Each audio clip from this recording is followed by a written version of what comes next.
Me he enamorado de mi compañera de piso, ella lo sabe y se aprovecha. Quiero desaparecer. Soy un pelotudo, un huevón, un pagafantas, un poco hombre y todos los sinónimos que se te ocurra. A mí solo se me han ocurrido estas palabras en este momento. Te preguntarás por qué digo esto. Bueno, básicamente soy una persona promedio, o más bien, menos que promedio. No soy alto, no soy guapo, ni tengo mucho dinero.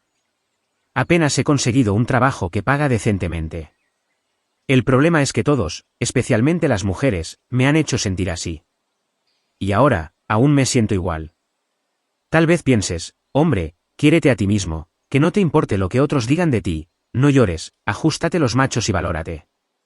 Tranquilo, todo eso ya me lo han dicho. Pero dime, ¿cómo le explicas a un ciego de nacimiento las diferencias entre las tonalidades del blanco? ¿Sabías que existen más de 150 tonalidades distintas? Me llamo Brian. Mido 1,57 metros, soy un poco flaco, uso gafas, tengo un pelo bastante raro y hace no mucho pude revertir el acné severo que arrastraba desde los 14, y además, soy muy tímido. Antes de que lo pienses, sí, crecí escuchando que los Brian son rompecorazones y que hacen lo que quieren con las mujeres. Excepto yo. Mi padre mide 1,85 y mi madre 1,70. Crecí con historias de cómo mi padre conquistó a mi madre y cómo ella tuvo que competir con otras mujeres por él. Pero, a medida que fui creciendo, me di cuenta de que era una decepción para ellos. Aunque me quieren mucho, la verdad es que no esperaban que yo saliera así. Podrías pensar que lo que me falta es más autoestima, levantar la mirada y no dejar que nadie me menosprecie. Pero llevo toda mi vida escuchando lo que acabo de describir. Desde niño, mis compañeros se burlaban de mí porque llevaba gafas. Hubo un momento en que me enfadé tanto que, a los 10 años, rompí mis gafas en casa. Les dije a mis padres que se me habían caído mientras jugaba y que no pude recuperarlas. Ese fin de semana, mis padres me llevaron a comprar unas gafas nuevas. Sin embargo, yo evitaba usarlas en clase. Solo me las ponía al llegar a casa, lo que suponía que en clase no podía ver la pizarra. Cuando me pedían leer, tenía que acercar mucho la vista al cuaderno. Los profesores me preguntaban por qué no las llevaba, y yo respondía que no estábamos bien económicamente para comprar otras gafas.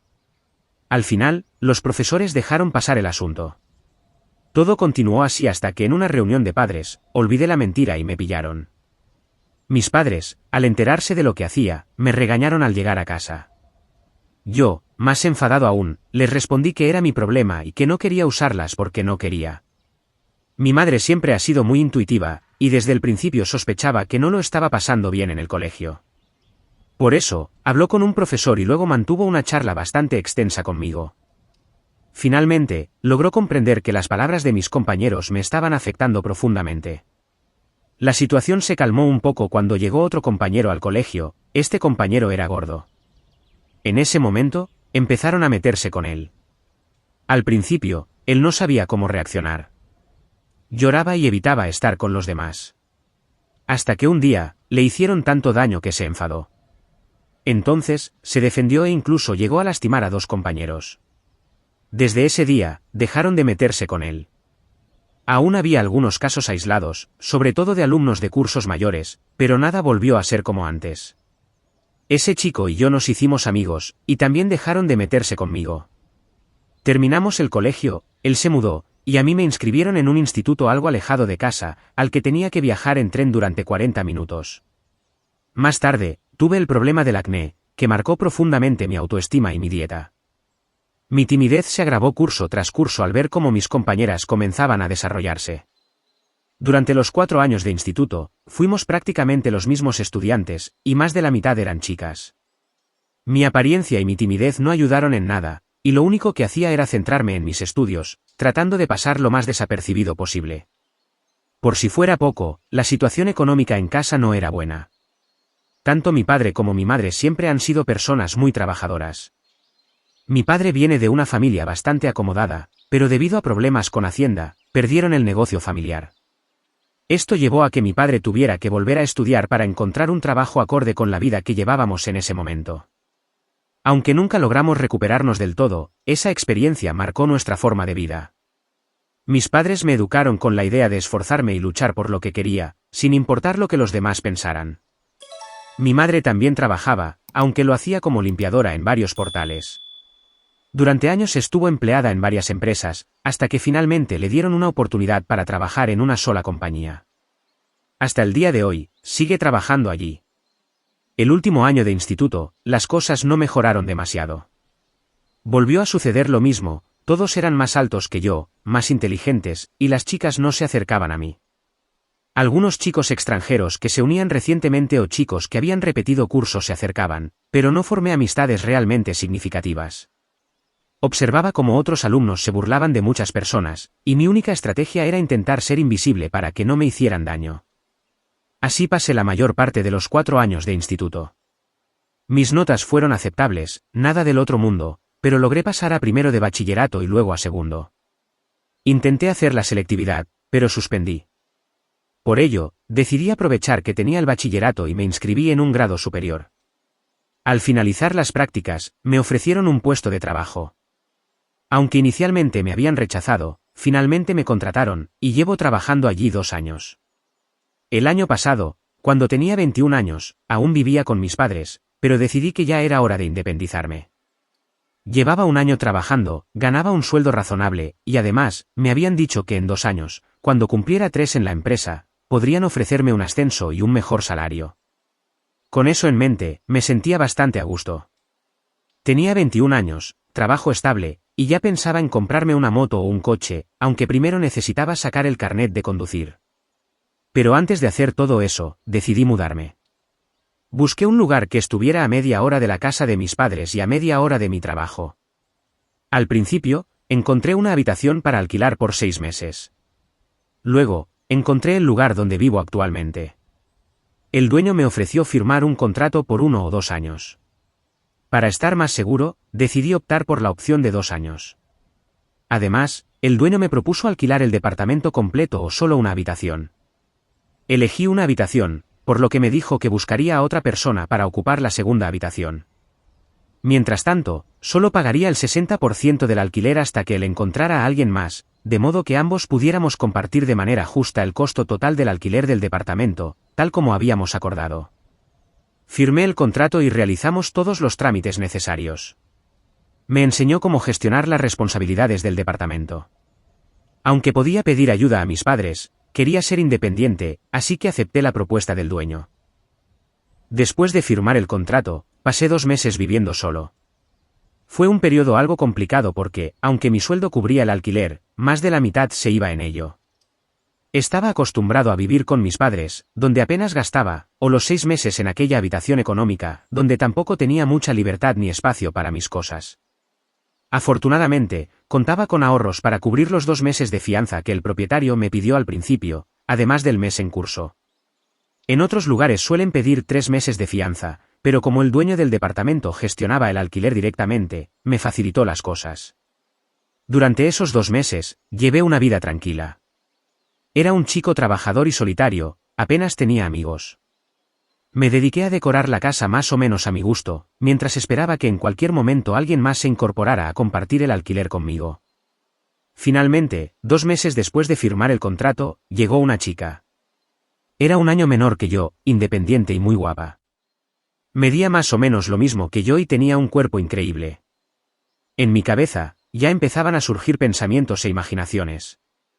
Me veía haciendo algún favor por ella tonteando conmigo, y los dos acercándonos hasta que sucediera algo romántico entre nosotros. Eran los mismos pensamientos que solía tener, cuando era más joven y me gustaba una chica, pero nunca decía nada. Me ponía tan nervioso que empezaba a sudar, y si lograba acercarme, tartamudeaba y no podía formar 2 palabras coherentes. Además, las chicas nunca parecían interesadas en mí, así que, tanto en el colegio como en el instituto, apenas había hablado con una chica por más de 20 minutos, menos un beso, ni todo lo demás. Sin embargo, esta vez quería causar la mejor impresión. Cuando llegó la chica, Alexandra, junto con el dueño, me esforcé al máximo para ayudarla con la mudanza y hacer que se sintiera cómoda. Le dije que podía usar la televisión que yo había comprado, le ofrecí 2 baldas en la nevera para su comida, y mientras tanto, le dije que podía tomar algo de la mía si lo necesitaba, y luego lo repondría. Todo esto lo hice con la intención de ser amable y servicial, aunque en el fondo esperaba que ella pudiera ver que yo era una buena persona, y tal vez, algo más pudiera suceder. La primera semana fue bastante buena. Yo trabajaba de lunes a viernes por las mañanas y no regresaba a casa hasta las 6 de la tarde. No sabía mucho sobre ella, salvo que siempre vestía shorts cuando estaba en casa. Trataba de no mirarla, pero era imposible evitarlo, así que la mayor parte del tiempo me quedaba en mi habitación con mis cosas.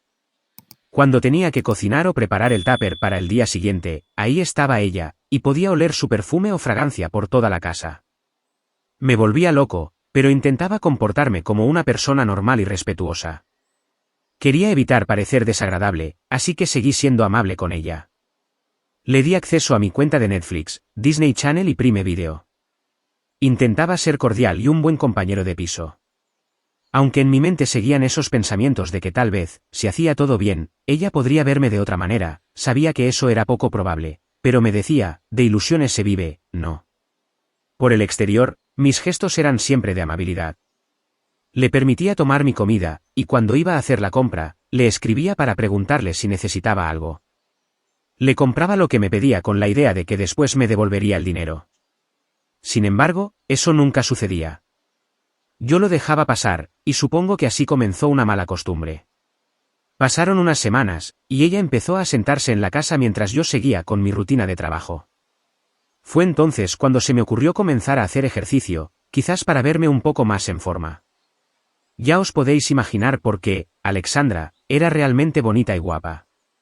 Sin embargo, apenas salía de casa, así que no sabía si era nueva en la ciudad o simplemente prefería quedarse en casa, pero algo me decía que era de esas chicas que tienen una vida social muy activa, pero no era lo que veía hasta ese momento. Decidí ser amable y empezar a conversar con ella. Le pregunté algunas cosas básicas, como gustos e intereses. Me contó que tenía 20 años y estaba estudiando periodismo. Estaba esperando a que comenzara el curso universitario en septiembre, ya que todavía faltaban unas semanas. Por mi parte, no estaba de vacaciones porque ya las había utilizado antes para hacer la mudanza con más tranquilidad. Mis próximas vacaciones serían en diciembre. Intenté hacerle preguntas personales para conocerla mejor. Me contó que sus padres pagaban su estancia en el departamento, ya que eran amigos del dueño. Según ella, consiguió la habitación a buen precio y decidió mudarse después de cortar con su novio. Su antiguo compañero la desalojó de su departamento, y fue cosas del destino, según dijo, que ahora viviera más cerca de la universidad. Eso le ahorraba tiempo y dinero, permitiéndole centrarse en sus estudios. También me dijo que estaba soltera y que quería terminar su carrera, trabajar y, tal vez, viajar en el futuro. Se describía como un espíritu libre que, por ahora, seguía los consejos de sus padres, estudiar y aprovechar que ellos le pagaban la universidad y el piso. Cuando me preguntó cuántos años tenía, le dije que 21, casi 22, y que ya había terminado mi grado superior. Le conté que llevaba más de un año trabajando en la empresa en la que estaba actualmente. Le expliqué que mi salario era bueno, pero que en el futuro, con un ascenso, podría ganar aún más. A ella pareció gustarle lo que escuchaba. Luego me preguntó si tenía novia. Le dije que no, y esa conversación me hizo sentir muy bien, como si, tal vez, ella estuviera interesándose por mí. Sin embargo, en mi mente sabía que ella estaba fuera de mi alcance. Era como una diosa, y yo, un simple mortal, como decía una frase que no recuerdo de dónde la escuché. Conforme pasó el tiempo, la dinámica cambió. Alexandra comenzó a pedirme más cosas. No solo le bastó con compartir mi comida, empezó a pedirme dinero. Al principio, eran pequeñas cantidades, 20 o 30 euros, para cosas de la universidad. Pero las peticiones comenzaron a acumularse. Pronto, yo estaba pagando prácticamente todo, la comida, los servicios, y hasta sus salidas. Lo único que ella cubría era su parte del alquiler, porque sus padres lo pagaban directamente. Sin embargo, entre mis gastos personales, los préstamos que ella me pedía y lo que cubría para la casa, mi salario se agotaba. Llegó un punto en el que estaba destinando casi el 90% de mi sueldo a todo esto, y apenas me quedaba un 10% para mis propios gastos. Intenté ponerme firme, pero no podía. Cada vez que Alexandra me pedía algo, el ambiente se llenaba con su voz dulce y su perfume. Me derretía. Aunque me prometía ser más firme cuando ella no estaba, en cuanto la veía, no podía decirle que no. Después de unos 5 meses viviendo juntos, empezó a traer a una amiga suya. Esta chica era igual de guapa y atractiva. En cierta manera, Gracias a ellas aprendí a tener algo de relación con las mujeres, a hablar sin ponerme tan nervioso ni tartamudear. Pero una cosa es aprender a conversar, y otra muy diferente que pasar a algo romántico. Con el tiempo, ambas empezaron a pedirme cosas. Supuestamente, éramos amigos, y los amigos se hacen favores, ¿verdad? Esos favores siempre implicaban dinero, comida u otras ayudas. Mi situación económica se volvió insostenible. Incluso tuve que empezar a gastar parte de mis ahorros. Llegué a un punto crítico cuando se me averió una pequeña moto que había comprado, y tuve que pedir un préstamo para arreglarla. No quise recurrir a mis padres porque no podía explicarles lo que estaba pasando. ¿Cómo les dices que estás siendo prácticamente extorsionado por dos chicas? Sé que debería haberme plantado y afrontado la situación. Uno de mis amigos me lo advirtió en su momento: algún día llegará alguien que te absorberá tanto que no podrás hacer nada para evitarlo. Como no eres confrontativo y crees que todos son igual de buenos, terminarás atrapado sin poder reaccionar. Y eso era exactamente lo que me estaba pasando, pero no era con una persona, sino dos diosas caídas del mismísimo cielo, y yo una babosa repugnante. Sabía que tenía que confrontarla, que debía poner límites, pero cada vez que lo pensaba, me asaltaba el miedo de perder algo con ella, como si se tratara de puntos que pudiera ganar o perder en nuestra relación. No quería arriesgarme a que la situación empeorara. Sin embargo, había cosas de las que no tenía conocimiento, y lo que descubrí terminó siendo un golpe para mí. Resulta que mientras yo estaba en el trabajo, Alexandra y su amiga aprovechaban para montar reuniones en el departamento. A veces traían chicos, pero al principio yo no sabía con exactitud qué estaba ocurriendo. Todo cambió un día en el que me puse enfermo en el trabajo y tuve que regresar a casa antes de lo habitual. Al llegar, escuché ruidos provenientes de la habitación de Alexandra. No me costó mucho entender lo que estaba pasando: estaba teniendo relaciones sexuales con alguien. En lugar de confrontar la situación, fingí no escuchar nada, me encerré en mi habitación e intenté dormir. Sin embargo, me sentía pésimo, tanto física como emocionalmente. ¿Qué podía hacer? Después de todo, no éramos nada. Solo éramos compañeros de habitación. Además, si estaba con algún chico, seguramente ese tipo mediría 1,8 metros y yo, comparado, no era más que un enano. ¿Y qué ganaría enfrentándome? Podría terminar mal parado, incluso herido, y todo sin sentido alguno. A eso de las 6 de la tarde, escuché cuando la persona que estaba con ella se fue.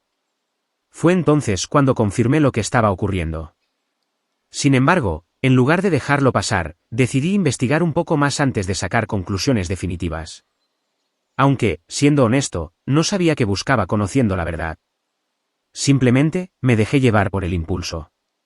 Compré una pequeña cámara y la coloqué discretamente sobre la televisión, apuntando hacia la puerta de su habitación.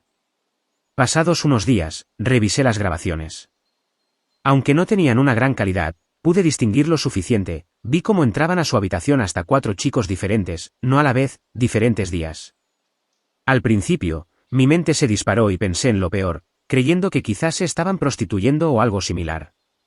Pero después, tras analizar las grabaciones con calma, descubrí la verdad, una verdad menos dramática pero igual de desconcertante. Alexandra estaba saliendo con 2 chicos al mismo tiempo y, además, tenía lo que parecía ser un sugar daddy, un hombre mayor con dinero que rondaba los 40 años. Los otros chicos, por su aspecto, parecían tener nuestra edad, probablemente estudiantes de su universidad. Lo más curioso fue darme cuenta de que a veces 2 de esos chicos venían a la vez, junto a Alexandra y su amiga, y veía cómo entraban a su habitación. Según las grabaciones, pasaban horas dentro. Aunque el micrófono de la cámara no captaba bien el audio, no hacía falta ser un genio para entender lo que ocurría allí dentro. Descubrí todo esto en un lapso de un mes. Mientras tanto, intenté actuar como si nada hubiera cambiado. Cuando Alexandra o su amiga me pedían algo, yo seguía haciendo lo de siempre: ceder, ya fuera dándoles dinero, comida, o incluso dejando el apartamento por unas horas cuando decían que tenían una reunión entre amigas. Aunque ahora sabía perfectamente lo que eso significaba. Todo esto me estaba afectando profundamente. Mi situación económica se deterioraba cada vez más, apenas me quedaban ahorros y ya no podía seguir sosteniendo esa dinámica. Sin embargo, estaba atado al contrato de arrendamiento, con 9 meses cumplidos y aún 1 año y 3 meses más por delante antes de poder marcharme sin problemas legales. Mi realidad era mucho más compleja de lo que aparentaba. no solo lidiaba con problemas económicos, sino también con un creciente estrés. Mi rendimiento en el trabajo había bajado notablemente, me sentía inseguro y para colmo, estaba completamente enamorado de Alexandra. Ella lo sabía y lo utilizaba a su favor. Con pequeños gestos, como mirarme a los ojos por un par de segundos más de lo necesario o tocarme la mano mientras me pedía algo, lograba que yo cediera cada vez. Un día, mientras revisaba las grabaciones de la cámara, me di cuenta de lo profundamente atrapado que estaba. Había olvidado eliminar algunas grabaciones y, al revisarlas, vi momentos donde Alexandra y su amiga aparecían con ropa muy ligera. Sabía que guardar esas grabaciones podía meterme en problemas. Decidí eliminarlas todas, aunque, debo confesar, me quedé con una o dos de ellas para uso personal. Esto último es algo que nunca he mencionado a nadie, un secreto que guardo conmigo. En una de las grabaciones, me di cuenta de algo que ya había sospechado: Alexandra seguía un patrón cada vez que me pedía un favor. Observé cómo, al verme en la cocina, se preparaba deliberadamente. Se arreglaba, destacaba sus atributos, y luego se acercaba con su mejor actuación. Era como si estuviera interpretando un papel. Yo, en cambio, era un espectador ingenuo, un bobo, como parecían mostrar las grabaciones. Caía una y otra vez en su juego. El problema era que ya no tenía dinero. Todo lo que ganaba en el trabajo apenas alcanzaba para cubrir lo básico, así que tuve que pedir horas extra a mi jefe para ganar un poco más. Gracias a eso, logré sobrevivir un mes más, a base de fideos instantáneos y ensaladas.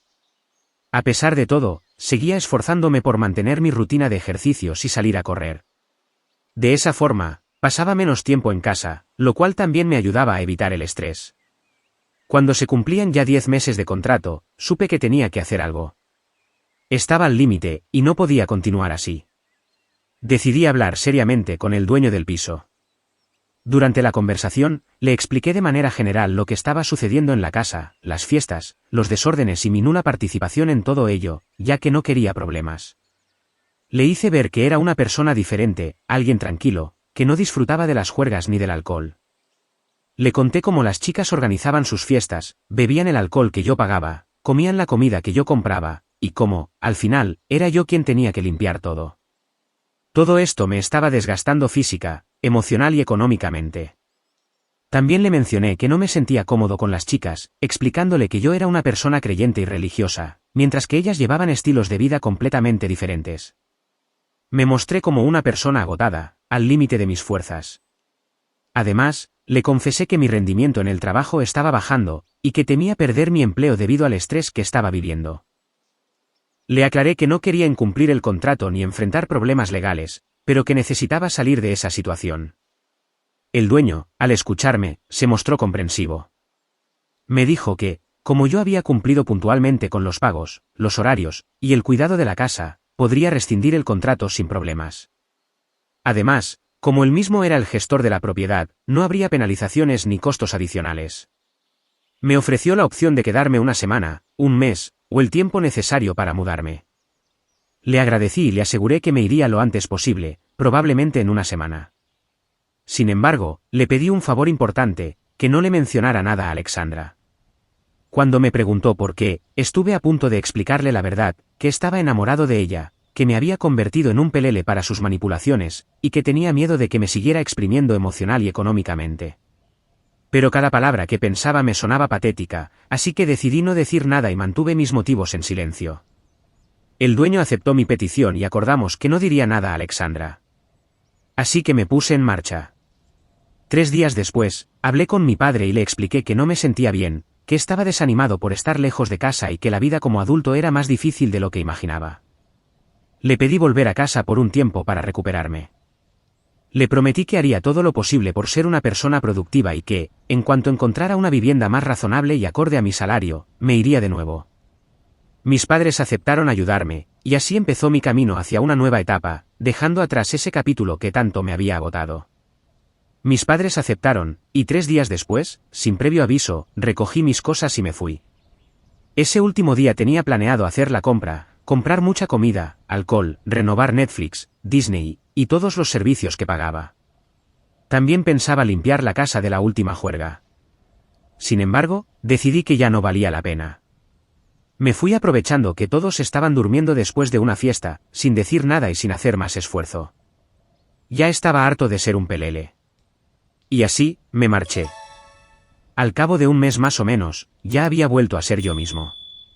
Retomé mis actividades, mis hobbies y mis rutinas. Empecé nuevamente con las horas extras en el trabajo para recuperar mis ahorros. También cambié las contraseñas de los servicios de Netflix, Prime Video y Disney, y eliminé pedidos pendientes en Shein y Amazon que Alexandra había realizado desde mis cuentas y que aún no estaban pagados. Esos pedidos representaban una cantidad considerable de dinero.